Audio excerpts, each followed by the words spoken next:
Bicycle races, where they follow each other.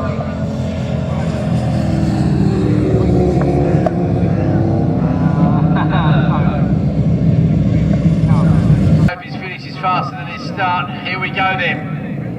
Let's see if this action is going to be as good as it was every other race we've had. The lights go out and away we go. Downs does indeed make the start. He hooks up beautifully. The front three pretty much as they started. Downs though with an advantage. Maybe 2 or 3 bike lengths as we go down into Ridges, but you don't win a race in the first corner. But I tell you what, he's definitely in the sprint. These guys also got a bit of sneaky testing in during last week as well. I know Twyford was here on Sunday, Downs was here on Monday, so everybody doing what they can to gain this slight advantage so they know this championship is going to be close to go all the way down to the wire. Everybody's safely through Wilson's for the first time. We're up to Palmer's, named after Steve Palmer, the former Milano champion, of course. And up we go towards Agostini's then for the first of 4 times. And big surprise, it is Downs ahead of Twyford. Then that is that's Kemp Lilly chasing after Mick Ducran there, is it? If I get my colours right. Yes, you're absolutely right there. Yeah, that's not often that happens. In all honesty, from the start though, I was having a look further down the order for the triple three machine of Dave Lindemann. Between the start and Ridges, it made up 11 positions. Okay, Lindemann, of course, strictly speaking, a rookie with the ad race in South Africa, and he has also proven himself very capable of running with these two at the front of Brands Hatch. Not quite so quick out of the shot at Pembrey, but be interesting to see what he can do in the race later this afternoon. I don't think he's going to get on terms with these guys around here at the moment because already Downs and Twyford are away with this one. Now, is Twyford playing a waiting game? Is he just going to push Downs as hard as he can, or is Downs trying to escape? I imagine it's a little complicated, a little complicated. That's the nature. I don't know if Twyford will have anything to do. This is down that local track, so it's not too far away. Ethan, how far away do you guys live from here? 15 minutes, there we go, yeah, so very much the local track, whereas Twickenham is not quite so close. So here we go then, to Murray for the first time, 2 bike lengths separate from the lead. Looks like Ducran is selling himself there in the first place. Himself and Lilly. So up to Murray's we go, slipstream game all the way up the straight. Oh, look at this, over the line they go, separated by a bike length. This is going to be a challenge from Twyford on the outside. Oh, how close do you like your racing? Almost rubbing wheels there, I tell you what.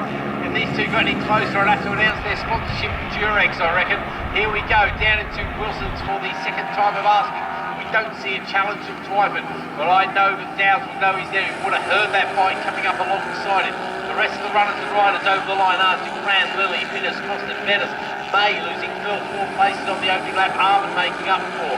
Then we've got Lindemann making up 16 places on the opening lap. Svensson, Smith, Mayer, Bedford, they go back a little bit. Johnson, Chan, Black goes back by 6, but Hannon up by down by 2. Harvey up by 6. Chops and changes. Simon Harvey did get out there in the end. Lots of other chopping and change, but obviously the main action is at the front. What's happening, Bradley? It's still Dell ahead of Davis to go around Hamilton's and on towards Oggies then, but the gap is so close there. It seems that Twyford had a slight advantage on the brakes there as it went in towards Agostini's, but the gap is pretty much equidistant now as they go around on towards Williams and heading towards the Bentley Straight there. But the slipstream will be an advantage for the reigning champion of Dave Twyford. Yeah, no, absolutely. Just the reigning champion, of course, also a reigning Milano trophy holder as well. Of course, he's a 2 times Milano champion as well. Now, I know Dave is not going to be racing his ultra machine because he's going to be concentrating on this championship this weekend. He's told me, which is all definitely good stuff. Where are they on the track?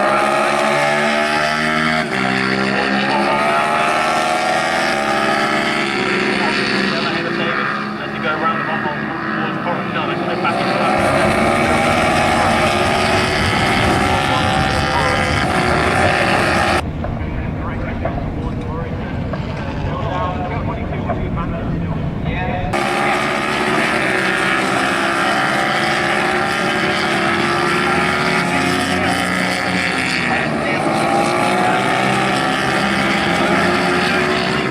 Once again, it was a quarter of a second separate.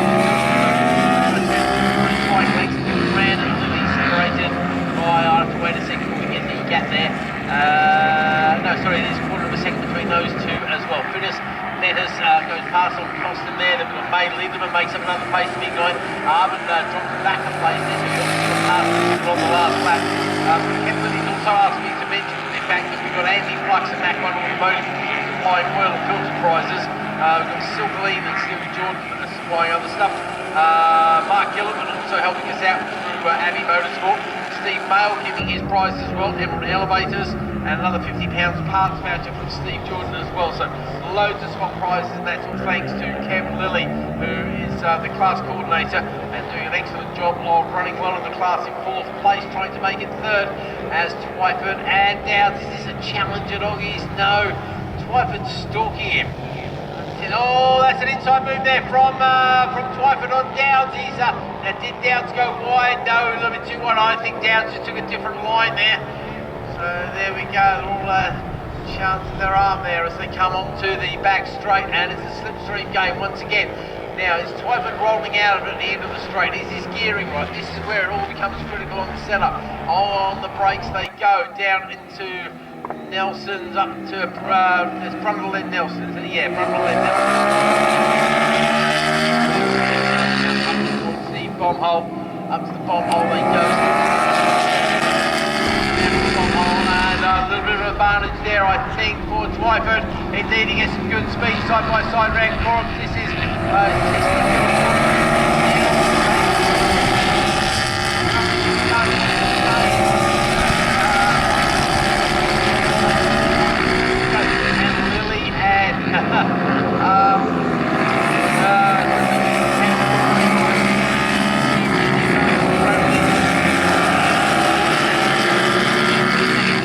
nose to tail stuff ran over Lily.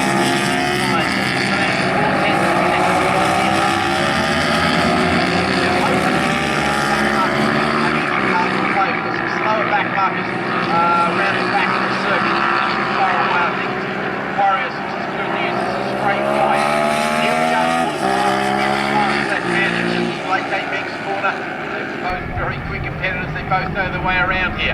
Down we go. Twyford, is he going to have a look at Agostini? Is it too early for him to have a go? Is he just trying to force his rival into a mistake? Nothing between them. This is as close as we've seen them challenging all year. Out we come. Oh, advantage out. Downs on the way out there. Just not a great exit for Dave Twyford. Now this will be interesting to see how quickly he can, if indeed he can catch up. Gap goes out to about 10 wide way. He doesn't seem to close up. Is that just a concertina effect, as they do take slightly different lines through that particular corner as they go up towards Williams once again. Out of Williams we go onto the back straight. Nose to tail stuff, they're both using the curve, there may be a little bit more. It looks like Twyford has got himself back into a slipstream position. He has right on the tail once again of his rival. He might have lost out briefly, but he's made up the ground very quickly indeed. This time round we'll be getting the last lap flag out. Sorry about the rest of the field. We're going to quickly run through and see who's doing what to whom. We've got Mayer, Bedford, Smith, Svensson, Black. That's your top 15. Sorry everybody else. So close as we come round Corums. Is Dave going to make a move this lap? Is he going to save it for the last lap? Has Dowds got the advantage? Here we go then. Oh, here's the hurry up lap. Hurry up. Here we go then. Working pretty hard. Is he going to have to go and reach the first corner? They come across the line. They are separated. 0.062. Fastest lap of the race goes to Dave Twyford. That time round. He's making up next round. He's getting down to pull something out the hat. He does indeed. Down into Wilson he goes. That side by side round. But Dave Twyford, this position really seems to prove to pride himself here.